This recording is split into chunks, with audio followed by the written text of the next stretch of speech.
Hello everybody, and welcome back to the Train of Life. I'm Dr. Burt. Glad to have you here with us today. And today we're going to be talking a little bit about the price that we have to pay sometimes to have joy, peace, and happiness in our lives.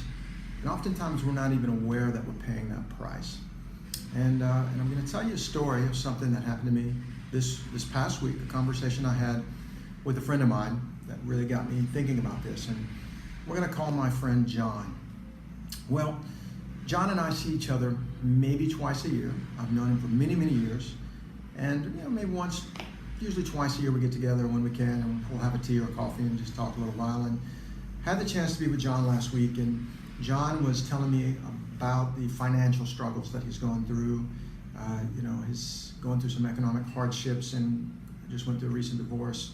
And he's having a tough time financially. He's not making as much as he would like to live the lifestyle that he would like. And he told me that he had to move, or he chose to move back into his mother's house.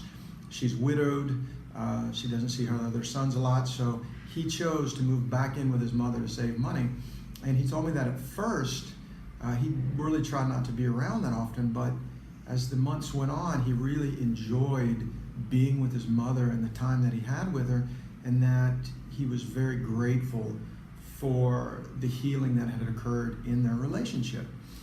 And so it occurred to me to ask him, I said, John, how much more money do you need a month to be economically stable again? And he said, well, about 1,000 euros, which would be about $1,200. He said, if I had that, I'd be fine, and then I could get my apartment again.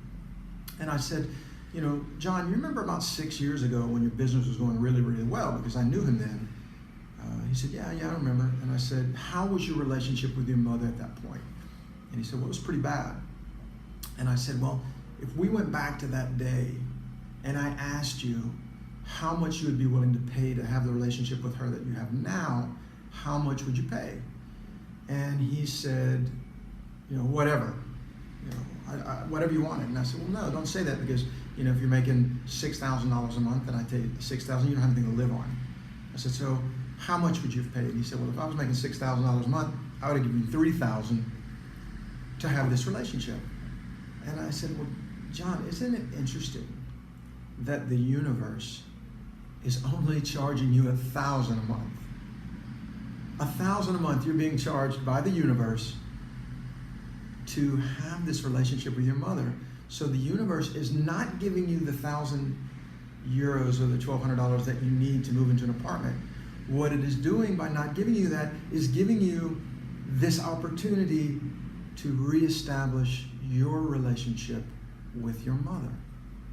And it hit him. He was like, wow, I never looked at it that way. So my question for you all today is, what are you sacrificing, or what are you not receiving at this moment in your life that's allowing you to receive some other gift that's probably beyond value? So I want you to think about that, meditate on that, and I'll see you here again next week on the Train of Life. Enjoy the ride.